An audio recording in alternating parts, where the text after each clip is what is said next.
O motivo desta cita nesta mañán é facer unha primeira valoración sobre o goberno de Pedro Sánchez, todo isto sin prexuízo da que se poda facer posteriormente tras o Consello das Mareas que teña lugar no seu momento. 5 apuntes fundamentais. O primeiro deles con carácter introductorio e xeral, e é que o novo goberno, con independencia de cal sexa a súa composición, non pode ignorar os motivos que lle levaron a ser novo goberno e, polo tanto, os que levaron ao triunfo da moción de censura. Estamos falando, en primeiro lugar, da necesidade de ampliación dos dereitos civís e das libertades fundamentais, actualmente amordazadas, tanto por unha lei mordaza como por unha composición do Consello de Radio e Televisión Española que impide a expresión da pluralidade de ideas e a circulación normal da liberdade de información. En segundo lugar, a loita contra a corrupción e a rexeneración democrática, a necesidade de votar aos corruptos das institucións e de dotarnos de medios eficaces para a loita contra a corrupción. En terceiro lugar, a recuperación dos dereitos sociais brutalmente recortados durante os últimos 7 anos e, finalmente, acabar coa recentralización e a negación do Estado plurinacional. Nos creemos que estes 4 piares son básicos para entender por que temos novo goberno e, polo tanto, a nova composición do goberno, calquera que seña a súa identificación personal, non pode ignorar estes puntos. Da composición dos novos membros do goberno, a En Marea interesanlles máis as políticas que os políticos, aínda que estes evidentemente dan conta da orientación escollida por parte do Partido Socialista. En este sentido, en primer lugar, evidentemente saludamos positivamente a composición maioritariamente femenina do goberno. Pensamos que é un xesto que ten que ser máis que un xesto, ten que ser un compromiso efectivo por a igualdade. O 8 de marzo vimos a eclosión dun chamamento cidadán nesa clave, en clave de igualdade, e necesitamos políticas públicas de igualdade de carácter transversal e, polo tanto, esta primeira como xesto nos parece moi positivo, pero esperamos que seña máis que un xesto, que seña realmente un compromiso político de fondo. Vimos, por outra parte, que hasta este momento os gobernos do Partido Popular non tiñan ese compromiso ou así o consideraba a maior parte da sociedade. Por lo tanto, esa parte debe ser saludada positivamente. Albiscamos, sin embargo, no perfil económico escollido polo goberno, máis preocupación pola ortodoxia marcada pola Unión Europea, e vemos aí unha sorte de europeísmo burocrático, moito máis alá que en lanzar políticas económicas que respalden a recuperación de dereitos sociais, o europeísmo social, que é aquel no que se sitúa En Marea, é dicir, o europeísmo baseado na Europa dos dereitos sociais, na Europa dos dereitos fundamentais e na Europa dos povos. En terceiro lugar, en canto ao peso político de Galicia no goberno, existe unha ausencia de galegas e galegos, isto é un feito obxectivo, aínda que tamén a historia nos recorda como a simple presencia de persoas nacidas en Galicia non é garantía de defensa dos intereses do noso país. Polo tanto, vamos a estar máis expectantes de cal seña enunciado das políticas que dos políticos concretos en relación ao seu ámbito de procedencia. Si ben é certo que notamos no conxunto do goberno máis peso do arco mediterráneo que do arco atlántico. É un goberno máis mediterráneo que atlántico e, polo tanto, nos esperamos que iso non se traduza despois en políticas que no territorial vayan a prexudicarnos como país. Nos, en calquera caso, e esta quería ser a síntese, albiscamos esperanza nun cambio político que se produciu coa colaboración necesaria, polo tanto, ca complicidade de En Marea, e confiamos en que sexa mellor coa anterior. Falamos da complicidade nos aspectos enunciados, na complicidade na loita contra a corrupción, na recuperación das liberdades, na recuperación dos dereitos sociais e na reformulación dun Estado plurinacional. Para iso, o goberno de Pedro Sánchez terá a complicidade de En Marea. Dende En Marea, polo tanto, queremos tender a man ao novo Executivo para avanzar con lealdade na recuperación desas liberdades civís e deses dereitos fundamentais, da loita contra a corrupción, da recuperación de dereitos e o recoñecemento e tratamento político de Galicia como nación. Isto que significa na práctica, neste momento? Isto significa a recuperación de competencias que foron absolutamente indebidamente usurpadas por parte do Estado, e o avance competencial. Competencias usurpadas veñen desde as propias derivadas da Lei Montoro, da propia Lei de Mercado Único, que funcionou como verdadeira loapa do século XXI, e desde logo no avance competencial, no recoñecemento, por exemplo, da AP9, e todo isto dentro dun Estado plurinacional e diverso. En liña co anterior, e finalizo con isto, dentro do marco competencial estatal, entendemos que o compromiso do Goberno co desenvolvemento político, social e económico de Galicia debe asumir os seguintes deberes. Tres tarefas que son inexcusables, que teñen que ser inmediatas e que, polo tanto, deberán dar lugar a que, de aquí a final de ano, tuvésemos avances concretos que nos permitisen saber que non estamos ante un mero goberno de xestos, sino ante un goberno de compromisos. En primeiro lugar, financiamento autonómico. Un financiamento autonómico que nos permita desenvolver aquí, con suficiencia económica e fiscal, políticas propias para afrontar dous retos que son o de reverter a situación de implosión demográfica e, relacionado con isto, combater a emigración da mocidade. Temos dereito a vivir e traballar na nosa terra. Temos dereito a que os nosos irmãos, as nosas irmás, os nosos fillos, as nosas fillas, os nosos netos e as nosas netas podan ter un futuro no noso país e aqueles que están emigradas e emigrados teñan dereito a volver porque vexan aquí expectativas de futuro. E isto non se pode conseguir sen un financiamento digno. En segundo lugar, infraestructuras ferroviarias.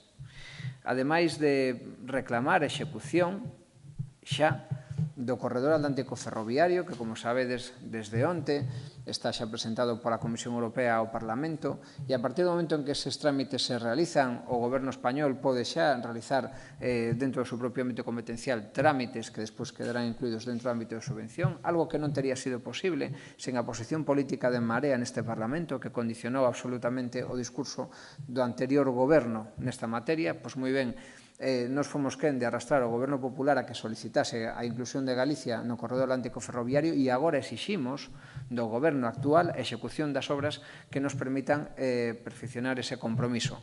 En materia ferroviaria esta non é a única cuestión.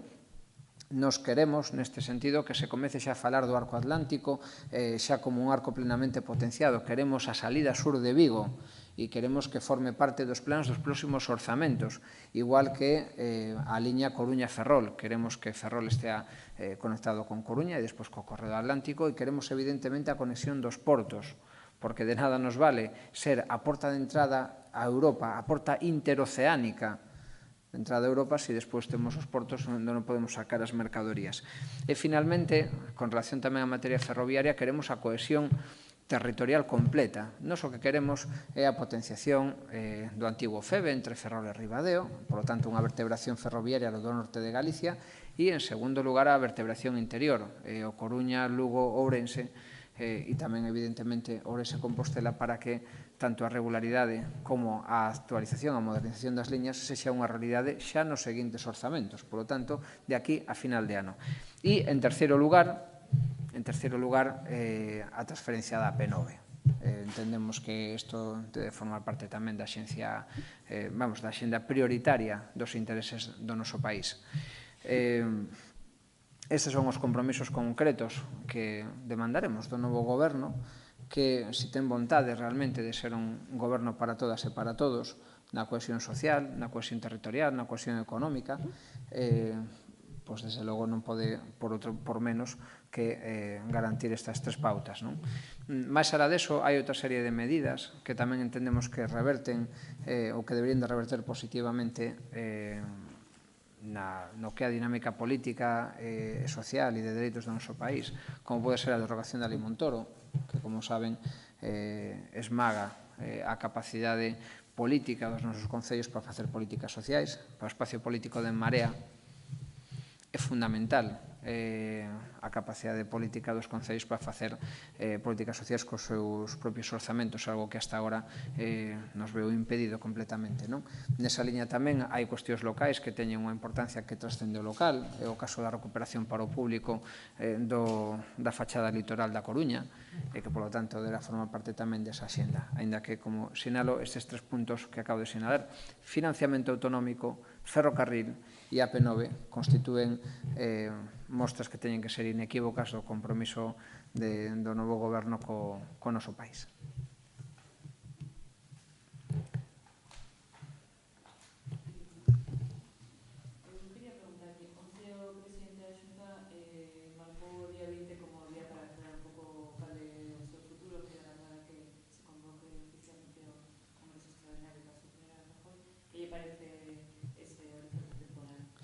Ben, o horizonte temporal, lamentablemente, non é hasta o día 20 de xuño. O horizonte temporal leva sido desde as eleccións autonómicas de 2016. Todos sabíamos, incluído el, que non se quería presentar as eleccións. Todos sabíamos que estaba esperando a pechar un ciclo político da súa propia vida política, da súa propia vida personal, que nada ten que ver cos intereses de Galicia, e iso é algo que lamentamos moito. Porque o que estuvemos vendo singularmente nestes 2 últimos anos foi a supeditación de todo o goberno galego, de todas as políticas galegas aos intereses particulares dun señor que, por moi importante que seña, non pode condicionar a vida de todo un país. En definitiva, nos causou moito sufrimento, nos causou moito recorte de dereitos, moita inacción política, é dicir, nos saliu moi caro pagarlle a carreira política, pagarlle a carreira ao señor Núñez Feijóo en Madrid.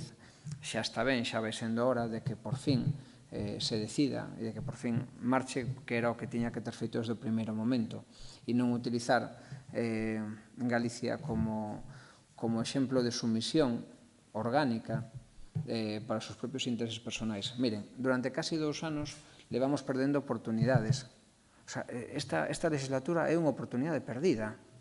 Levamos 2 anos onde o goberno caeu na inacción máis absoluta, e esa inacción máis absoluta se revelou na falta de capacidade para negociar uns orzamentos bons para o noso país. Quero recordar aquí, no ano 2016, do 16 para o 17, sufrimos unha mingua nos orzamentos do 30% en infraestructuras. Para este ano seguinte volvimos a sufrir tamén unha non recuperación deses orzamentos, non tuvemos investimentos como si tuveron outras comunidades autónomas, sufrimos novos retrasos, nos denegaron as competencias, etc. E todo iso por un presidente do goberno que se comportaba máis como un delegado do goberno que un presidente dun país. Por lo tanto, situación de interinidade que esperemos que acabe xa, é un fin de ciclo nefasto para Galicia. As últimas eleccións, nestes seus últimos anos, unha inacción que foi nefasta, unha pérdida de oportunidade, todo para abandeirar o partido máis corrupto de Europa. Bueno, non se o coñecemos. Pero tamén acabou que as maiorías absolutas pensan que a marcha de Feijóo facilita as cousas para o cambio en Galicia. Penso que nas últimas eleccións, máis que maioría absoluta, hoxe cabería falar de decepción absoluta. Núñez Feijóo convertiu a súa última maioría absoluta nunha decepción absoluta, porque durante estes 2 últimos anos vimos unha inacción total do goberno. Polo tanto, o que foi pretendidamente un aval para o seu salto a Madrid, para nós, desde logo, non é un aval, sino que é unha historia negra. Perdón? Si, bueno, desde logo, si, a marcha de Feijóo, que supón tamén é un peche de ciclo político en Galicia, sin dúbida. Un peche dun ciclo que se inició en 2009, que se cerra en 2018 con 2 anos de retraso, e desde logo sí que abre as cousas. De feito, na nosa opinión, un presidente que ademais se presentou ás eleccións pretendendo el sobre si mesmo recaer todo o peso político e, polo tanto, minusvalorando o seu propio partido ou escondendo máis ben o seu propio partido, hasta o punto de que non aparecían as siglas no cartel, que facía descansar sobre o seu excesivo presidencialismo a función política da Xunta, o máis coherente que a súa marcha sería a convocatoria das novas eleccións. Sería coherente porque o o seu proxecto político era absolutamente personalista, non de partido, e, polo tanto, creo que tampouco non nos merecemos as galegas e galegos un recambio que non foi elexido e que non tuvemos oportunidade de coñecer nas eleccións de 2016. Por lo tanto, máis coherente con iso sería unhas eleccións.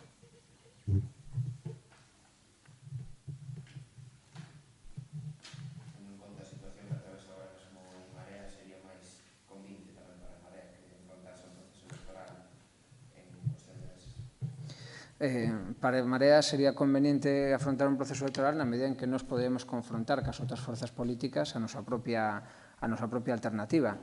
Levamos prácticamente 2 anos en que se visibiliza unha polarización evidente entre Marea e o Partido Popular. Hai 2 formas de facer política en Galicia hoxe en día.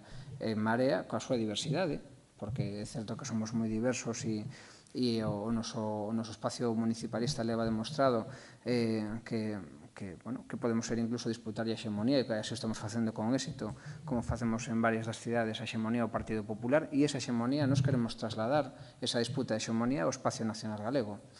Para non ser posible, para non ser desexable, que a xente poda escoller agora que xa nos conoce mellor e agora que coñecen mellor o Partido Popular e agora que coñecen mellor o engaño de Núñez Feijóo. Núñez Feijóo engañou a poboación, dicíndolles que iba a ser o seu presidente 4 anos, e agora vamos a ver que non. Entonces, ante ese engaño masivo, que non é un, nin dous, nin tres, é un engaño máis, o normal sería unhas eleccións onde pudésemos confrontar modelos. E, evidentemente, o modelo de Marea é un modelo que está baseado, como saben, na recuperación de dereitos que Núñez Feijóo nos negou, na recuperación tamén da dignidade como país que Núñez Feijóo nos negou e no exercicio da dignidade fronte ao goberno de Estado que Núñez Feijóo nos negou tamén.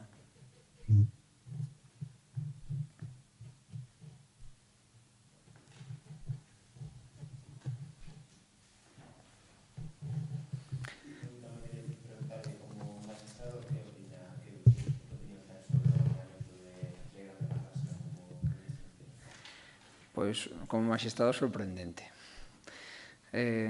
Sorprendente porque, como vostede sabe, ten unha orientación recoñecidamente conservadora e, polo tanto, esperemos que no futuro nos dea máis alegrías que no pasado nalgúna das súas actuacións. Non digo nas sentencias que dictase, sino tamén incluso na proxección que a nivel do Tribunal Europeo de Dereitos Humanos tiveron algunha das súas resolucións. Pero, en todo caso, como dixen antes, o fundamental do goberno non é o seu pasado, sino o seu futuro.